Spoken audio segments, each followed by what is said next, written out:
A barren stretch of desert is dimly lit by the brightening sky. There are still 30 minutes before sunrise, but above the clouds the stars have already faded, and a deep blue, shadowless light suffuses the desert floor. In the last few months, the flat, featureless ground has been transformed. A 30-meter tall steel tower bearing a terrible payload stands alone at the foot of the Oscura Mountains, surrounded by little more than crisscrossing tire tracks leading 3 kilometers from a now empty adobe ranch house. Beyond, situated to the north, west and south, all at a deliberate 9-kilometer radius from the tower, are 3 part-buried shelters, each with their windows turned towards their joint focus. The scientists and soldiers now encamped within these shelters cannot see the tower at the circle's epicenter, but they will soon see, all too well, the effects of its fateful payload. Not knowing what to expect, they lie on the ground, feet pointed towards the invisibly distant tower, and listen to the countdown as it crackles over the public address system. At precisely 5:30 a.m., on the 16th of July 1945, an earth-shaking boom marked the beginning of a new era of civilization.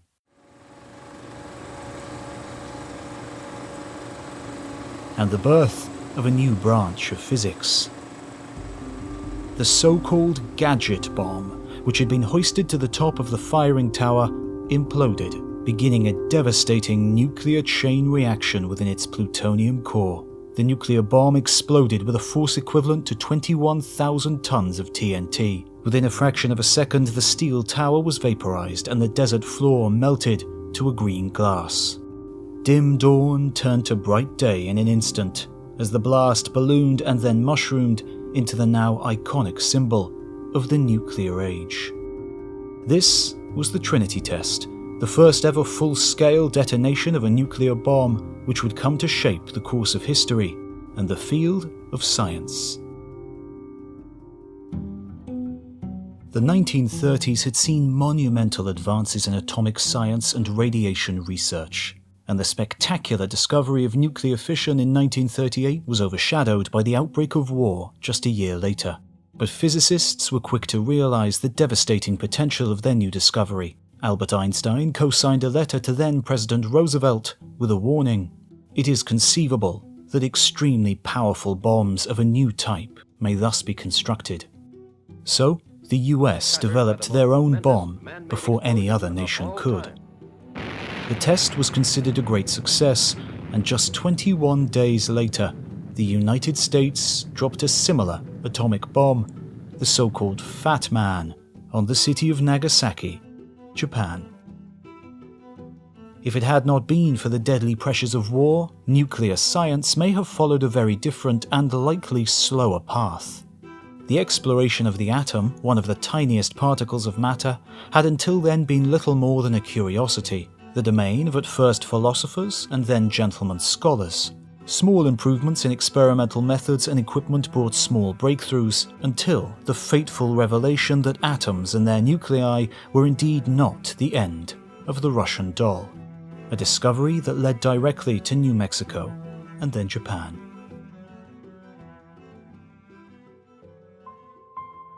As the glow from that first nuclear explosion faded, it left behind a new thirst to understand what our universe was actually made of, and how it came to be. That journey, the quest to discover what makes up everything, would see scientists delve ever deeper down a rabbit hole of matter and mass, of fields and particles, and even further back in time, in a century-long quest to answer the immortal question, what is, at its most fundamental level, everything? And perhaps, even more importantly, is any of it really real at all?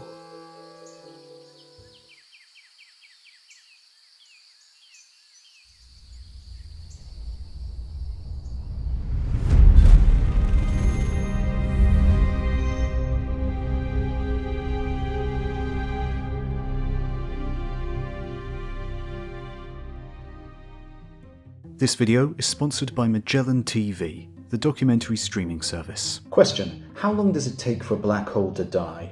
A. 10 to the power of 67 years. B. Google years. Or C. It never dies. It just sort of lingers like a bad smell. That's right, it's 10 to the power of 67 years. Ages. And the fact they evaporate at all is due to Heisenberg's uncertainty principle. Something you can find out plenty more on by watching our recommendation on Magellan TV this week. Secrets of Quantum Physics 4K with Jim Al-Khalili. A fascinating, mind-melting dive into the achingly confusing quantum world. They are a sort of Netflix for documentaries with more than 3,000 documentaries to choose from on a wide range of topics, including a great selection on space, cosmology, and physics. So, click on the link in the description for an exclusive month-long free trial for History of the Universe viewers. Thanks.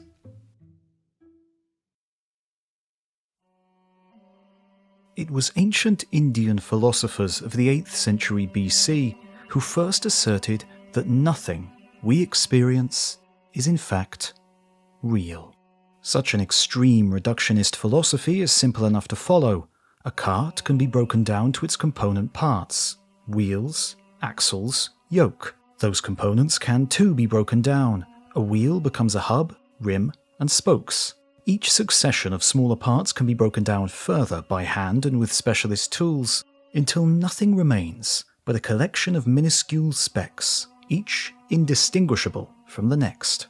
What, then, are the objects of our experience is everything, if not piles, of such specks, amassed and organized to give the appearance of something greater. These looming existential puzzles were visited again by ancient Greek philosophers some 400 years later. Considering the same problem, Democritus and Leucippus came to the same conclusion. Ultimately, everything we can see and touch can be broken down, time and time again, until an impasse is reached of tiny particles that can be divided no further. Democritus gave these hypothetical particles a name, defining them by their fundamentally indivisible nature. Atomos, meaning uncuttable. Today, we know them as atoms. And yet, it wasn't until the 19th century that science, rather than philosophy, allowed researchers to probe the nature of these mysterious, uncuttable atoms. In the early 1800s, English chemist John Dalton spent his summers in the mountains of the Lake District in northwest England. Before the advent of comprehensive maps of the region, he was an authority, measuring their altitude and distances through his own hiking experience. One can imagine his mind wandering in these hills, both measuring and musing upon the remarkable theories he was forming within his Manchester laboratory. For Dalton spent the rest of his time analysing the nature of various chemical compounds. These compounds were as distinct as the peaks he knew so well. What was it about their basic nature that made them behave so differently? All of these chemicals, he posited, were composed of simple, indivisible building blocks that related to the elements that made them up. So, methane, as a combination of carbon and hydrogen, contained indivisible atoms of carbon and of hydrogen. Nitrous oxide was built from nitrogen atoms and oxygen atoms, and so on. Unknowingly invoking the ancient philosophies, synthesizing the works of his contemporaries, and drawing on his belief in the ultimate simplicity of nature, Dalton introduced the scientific concept of the atom to the world. But of course, as we know now, this naming process was premature. Atoms were not indivisible, not the rightful scientific heir to the ancient Greek atomos, as scientists would discover during the second half of the 19th century. While investigating the conduction of electric charge, scholars began to hone in on a different kind of particle, which seemed unique in its ability to carry electricity. It could move through a vacuum after all other free atoms had been removed, and seemed to be present regardless of the surrounding materials. By 1897, English physicist J.J. Thomson had isolated the negatively charged particle responsible for electric current, which he fittingly called the electron. Faced with this new discovery, researchers scrambled to reconcile Thomson's electrons with the 2,000-year-old theory of fundamental atoms. Electrons could travel alone, but they also seemed to be born of atomic matter. So how could the two be related? Further experiments by the New Zealand-born physicist Ernest Rutherford helped solve the mystery. By firing radioactive particles at a thin sheet of gold foil, Rutherford showed that they were sometimes reflected, sometimes deflected, and sometimes, mysteriously, passed straight through. This couldn't happen if atoms were solid spheres that were tightly bunched together. So Rutherford suggested, and later refined, a new model consisting of a condensed, positively charged nucleus surrounded by orbiting electrons, much as planets orbit the Sun. The mass of an atom was concentrated in its nucleus, in positively charged particles that Rutherford identified as protons. And as it later transpired, as with our solar system, atoms are mostly empty space. A hydrogen atom, for example, is almost 100% nothing.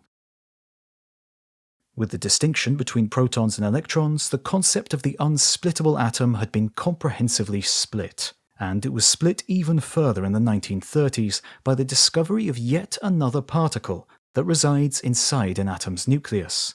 Thus, though impossible to know at the time, starting the steady march towards the atomic bomb.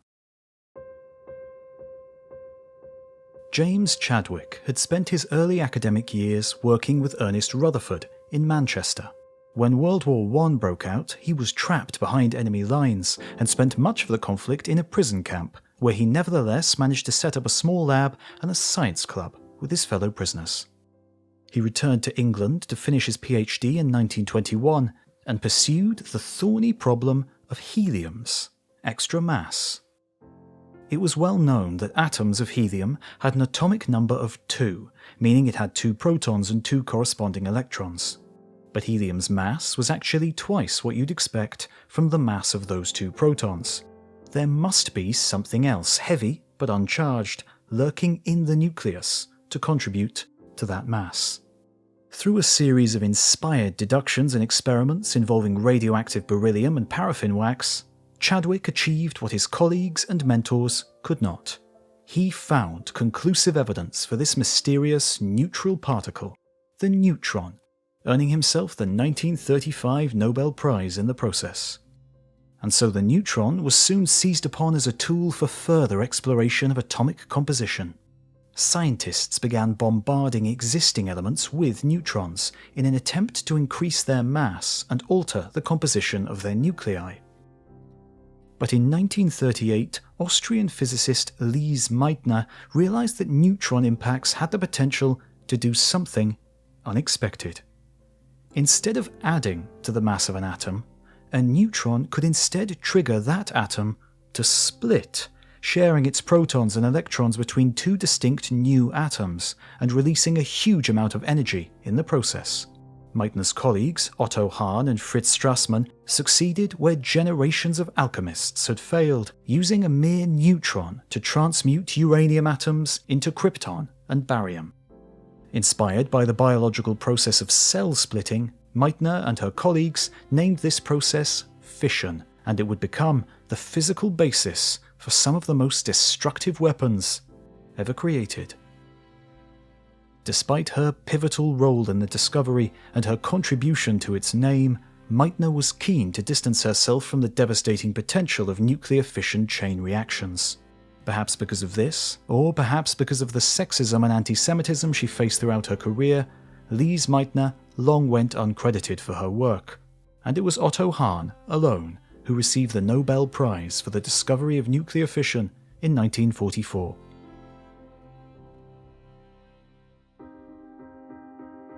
And so, in the centuries since science left philosophy behind, our understanding of the fundamental particles of matter had itself fundamentally transformed.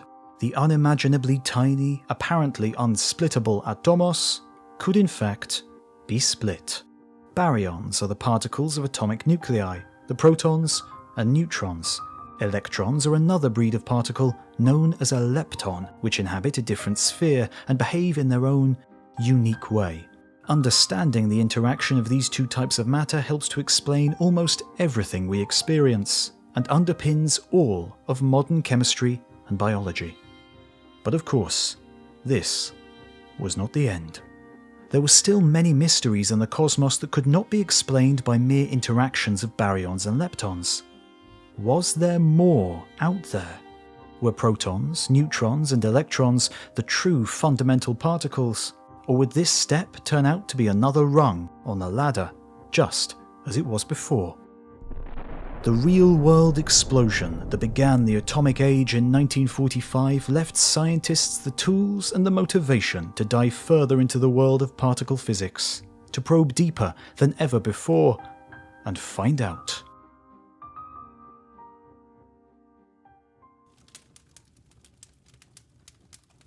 As a writer, James Joyce dreamed of his work surviving him, of being immortalized for centuries to come.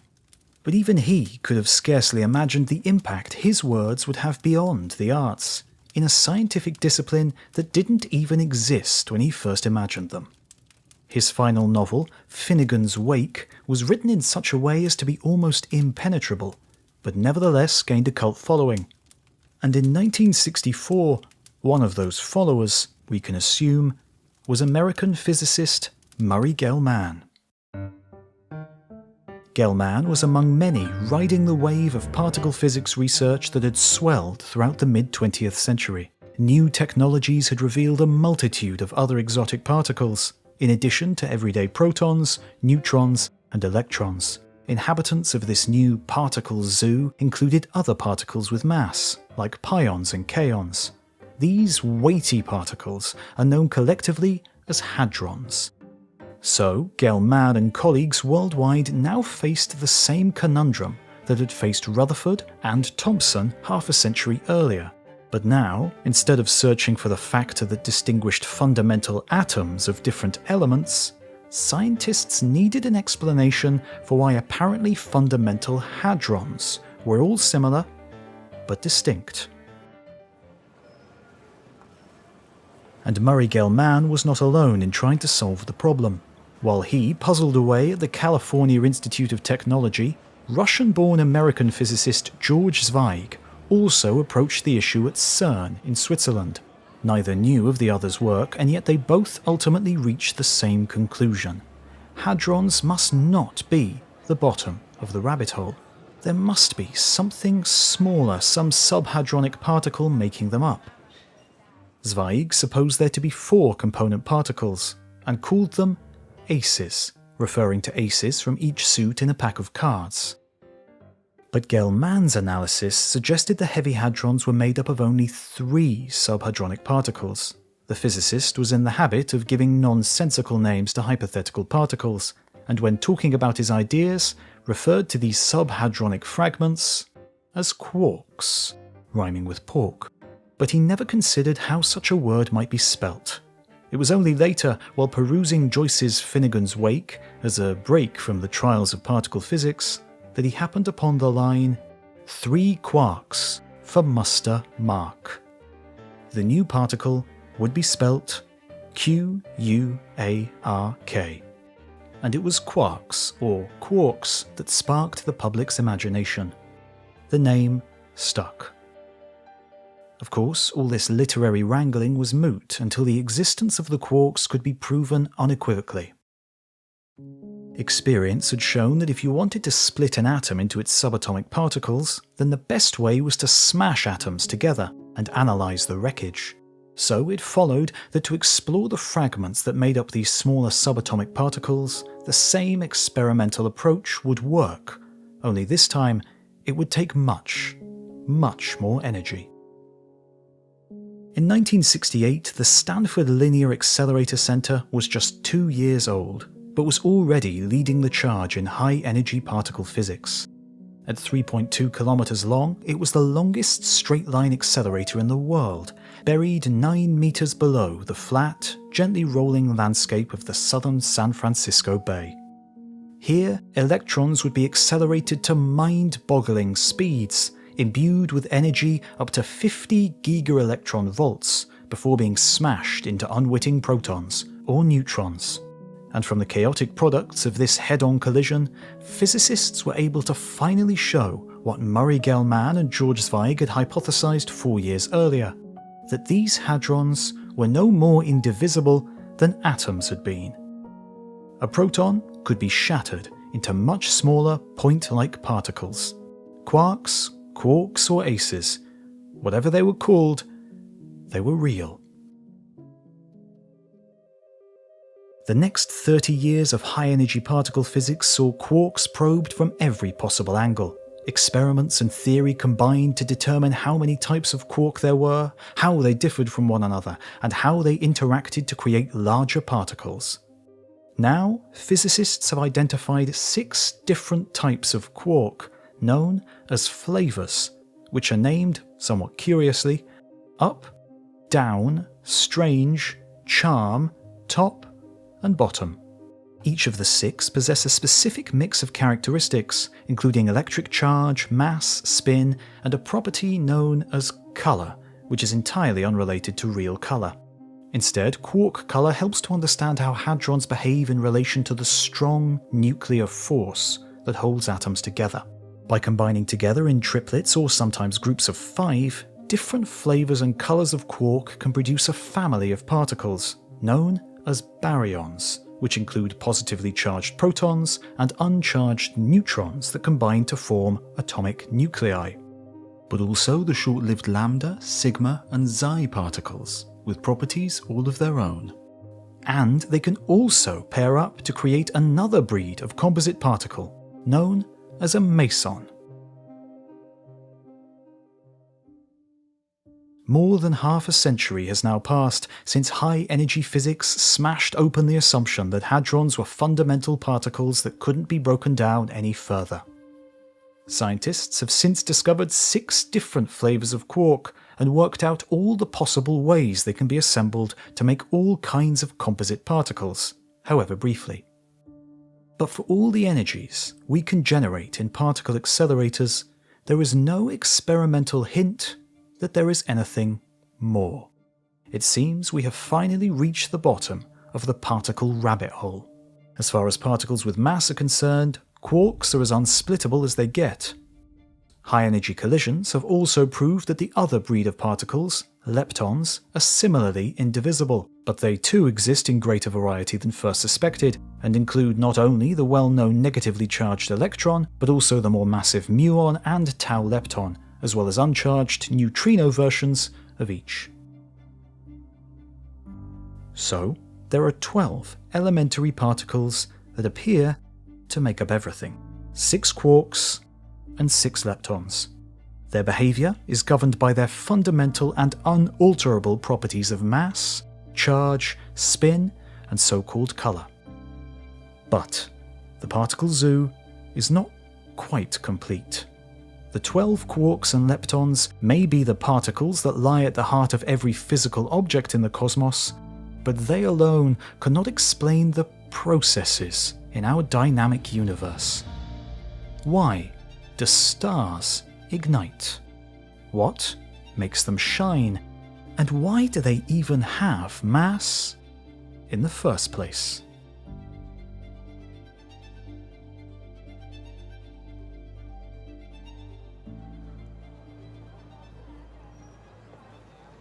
February in Chicago is cold. Wind howls through the city streets, blowing inland from the shores of Lake Michigan and piling snow in heaps at street corners. A few straggling scientists holding tightly to scarves and hats wrestle with the door of the conference center and rush happily into the artificial warmth. The 2009 annual meeting of the American Association for the Advancement of Science is already underway, with presentations in genetics, climate science, and astronomy cramming the daily program. But this morning, there is a subtle draw towards a single lecture room.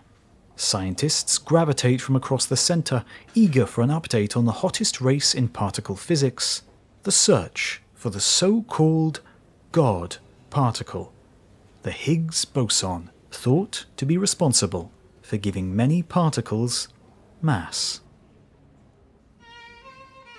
This is a true race for glory, a face-off of institutions across the Atlantic. Fermilab's glamorously named Tevatron in Illinois competing with the brand new Large Hadron Collider, or LHC, constructed by CERN on the border of France and Switzerland. The LHC had been built specifically for this search, at a cost of some €3 billion. But before the race had barely begun, CERN suffered a huge setback. Just a month after the LHC was first switched on, an explosion critically damaged several accelerating magnets in the accelerator. The collider would have to close for more than a year for repairs to take place, giving the Tevatron a clear run for victory. So now, with LHC crippled and Tevatron leading the charge, head scientists from Fermilab took the stage in Chicago to present their progress. Addressing a packed and steaming lecture hall, they revealed that although they'd not found the God particle yet, they hoped it wouldn't be long before they could confirm a discovery. The centre had been working hard to increase precision, but the problem was that nobody knew exactly what properties the Higgs boson had, or what energy of collision would produce it. The Tevatron was best placed for exploring a certain range, between 150 and 180 gigaelectron volts. So if the elusive particle could be produced within these limits, then Fermilab stood an excellent chance of pipping the damaged LHC to the post. The search for the missing pieces of the Standard Model had actually begun decades earlier. Throughout the last half of the 20th century, colliders were constructed, smashed particles together, and helped to reveal untold variety of quarks and composite particles. And yet, even then, it was clear that this wasn't the full picture.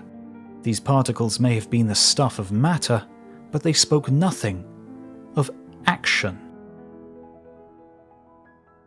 4 fundamental forces govern the interactions between matter in the modern universe. Gravity, which distorts space-time and sees all objects attracted to one another. Electromagnetism, responsible for electric and magnetic interactions, as well as the communication of radiation across vacuous distances. The strong nuclear force, which holds atomic nuclei together, and the weak nuclear force, which sometimes causes them to split apart. The ways that these forces were communicated between particles of matter came to occupy their own branch of particle physics, as a new breed of force-carrying particle was invoked, called a gauge boson. These messengers were theoretical at first: the photon for electromagnetism, gluon for the strong force, W and Z bosons for the weak force, and the graviton for gravity. As particles, they could be considered physical manifestations of fields, in the same way waves on the surface of the ocean are a reflection of the movements beneath the surface. Whether they were real particles or not is a question for quantum mechanics, but one after the other, experiments did in fact detect most of these bosons, and now they sit alongside quarks and leptons in the Standard Model of particle physics. Only the graviton eludes us, needing such huge collision energies to produce it that we will never be able to build a particle accelerator big enough. Once they could be seen and studied, it turned out that the different force-carrying bosons had varying properties, just like the fundamental properties of matter.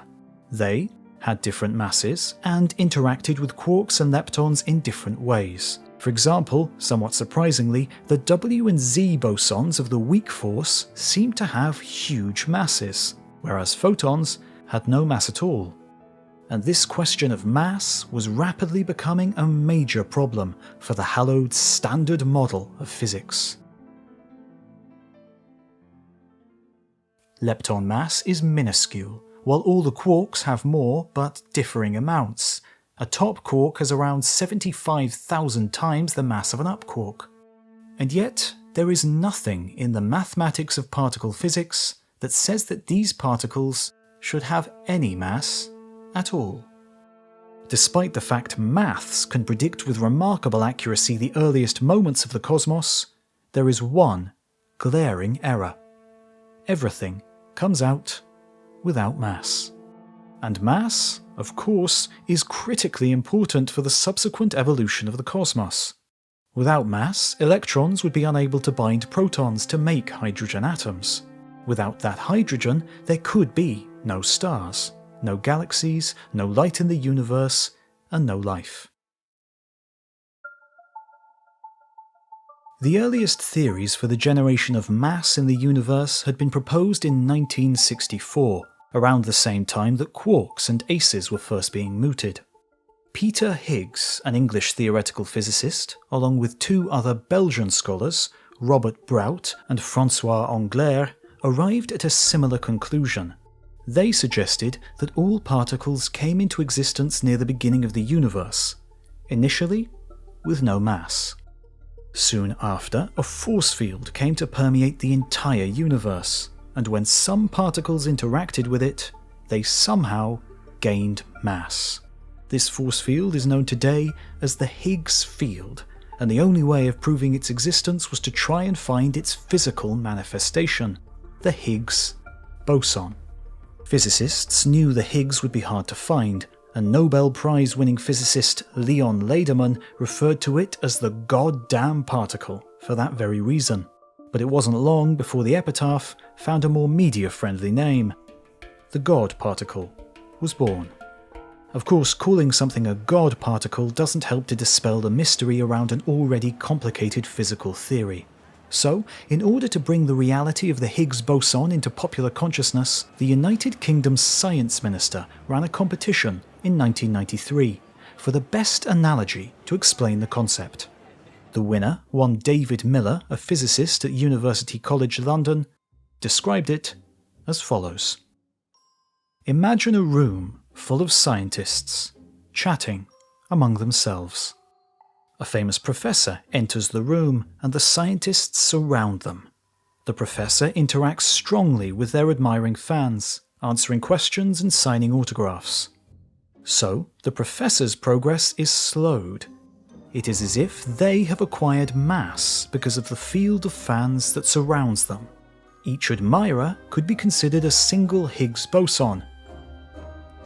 When a less famous professor enters the room, they might only attract a smaller crowd and find it easier to move through, as if they have less mass.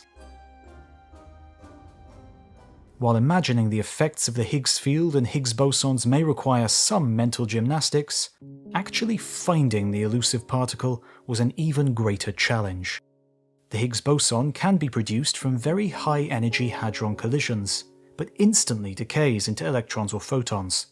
But physicists didn't know exactly what energy would produce them, or what they might decay into, so sifting through the collision debris for one thing that couldn't be explained by the other particles of the standard model was like looking for a needle in a haystack. And so, in the end, despite Fermilab's assertions in Chicago that they could have evidence for Higgs by the end of 2009, no such evidence ever materialized. And when the Large Hadron Collider fired back up and started its experiments at the end of that year, the Tevatron's hopes began to fade. The sprint at the start turned into a grueling marathon that lasted until 2012, with 1,000 billion proton-proton collisions in the 27-kilometer-long accelerator. But on the 4th of July, CERN finally announced their success. A definitive detection from two of the LHC's instruments, both with enough statistical confidence to discern it from the background noise. The Higgs boson and the Higgs field really did exist. Nearly 50 years after they first conceived their theory, Peter Higgs and François Englert earned a Nobel Prize for the final piece in the Standard Model puzzle. Now, the Higgs boson sits alongside 60 other unique, fundamental elementary particles that make up the Standard Model. The current model includes not only ordinary matter, but also antimatter with opposite charges but otherwise identical properties, which make up exotic composite particles and annihilate with normal matter on contact. There are 36 different flavours and colours of quark and antiquark, various leptons and antileptons, plus the gauge bosons, and the singular Higgs. As far as we can tell, the Standard Model is complete. These 61 particles are enough to explain everything that happens, or has ever happened, in the history of the universe. And using this structure and further advancements in particle physics over the last 50 years, science is finally in a position to zoom out from the unimaginably microscopic to the unfathomably huge, and consider how the tiniest pieces came to build a universe.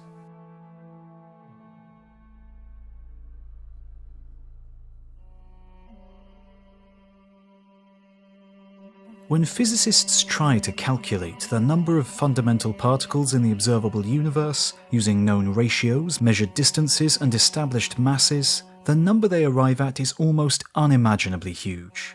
Counting only the quarks that make up the protons and neutrons in hydrogen and helium atoms, and the electrons that are associated with those atoms, the count reaches more than 3 vigintillion. That's a 3 followed by 80 zeros. Yet even with this staggeringly large number of particles, when they are spread across the vast volume of the observable universe, they average out at about 1 quark-sized particle per cubic meter. It may come as no surprise that the majority of space is actually empty space. Or at least, it isn't matter.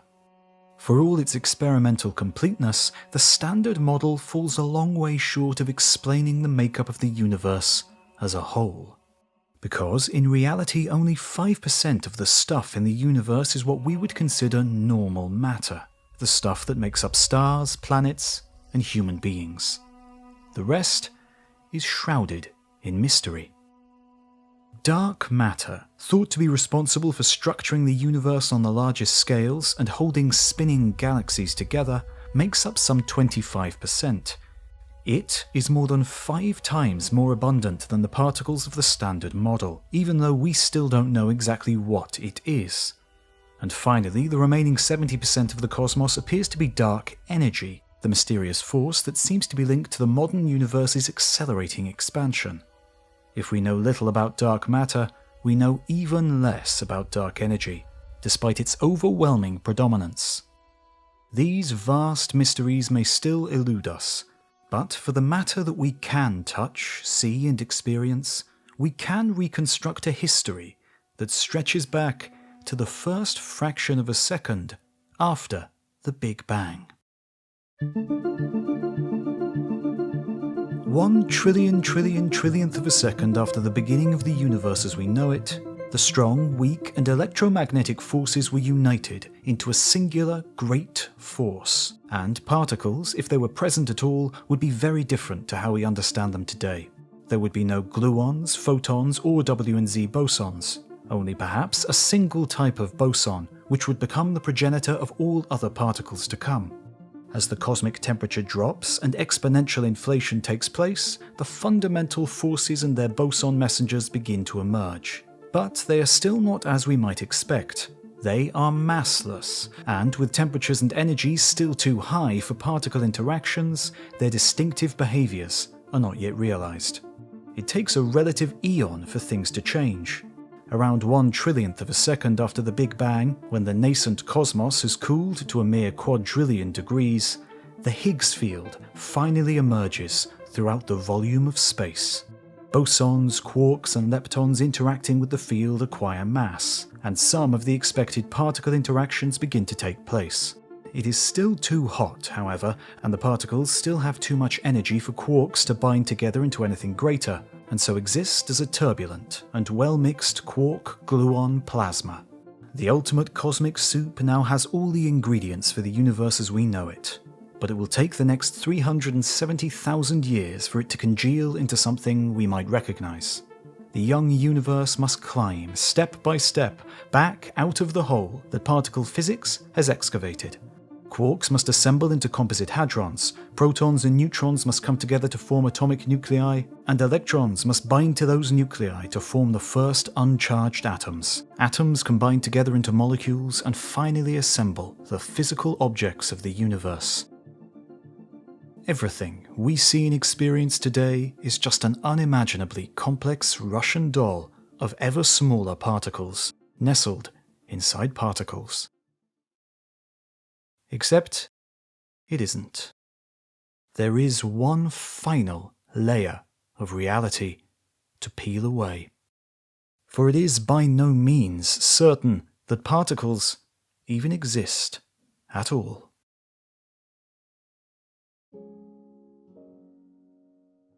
At the smallest possible scales, the kind of scales at which individual quarks, leptons and bosons exist, quantum mechanics is law and cannot be ignored. At its heart, this theory considers the fundamental units of matter as existing simultaneously as both a particle and a wave. Thanks to quantum uncertainty, it is impossible to pinpoint both the precise position and momentum of moving particles, meaning that they are at best described by a probability distribution rather than a single point. It is simply not possible to capture a single electron or quark and hold it in your hand, or between minute quantum tweezers, because quantum field theory says it probably isn't there. It is little more than a transient peak in the quantum electrodynamic field, which will all too quickly flit away.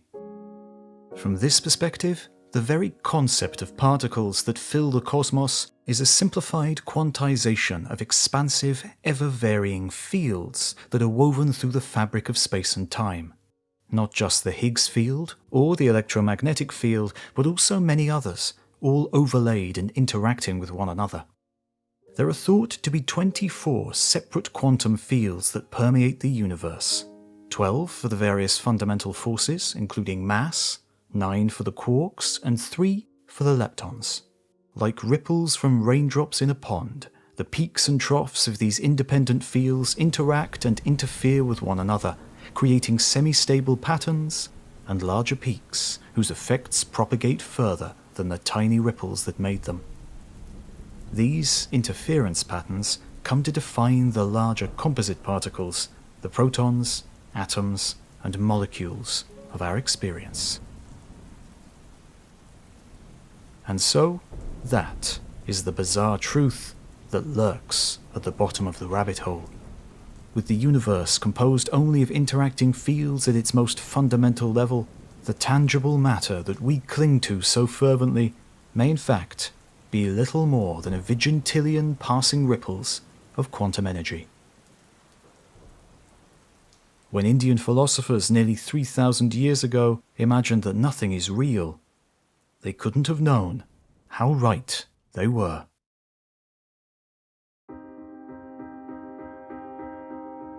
You've been watching the entire history of the universe. Don't forget to like and subscribe and leave a comment to tell us what you think. And we'll see you next time.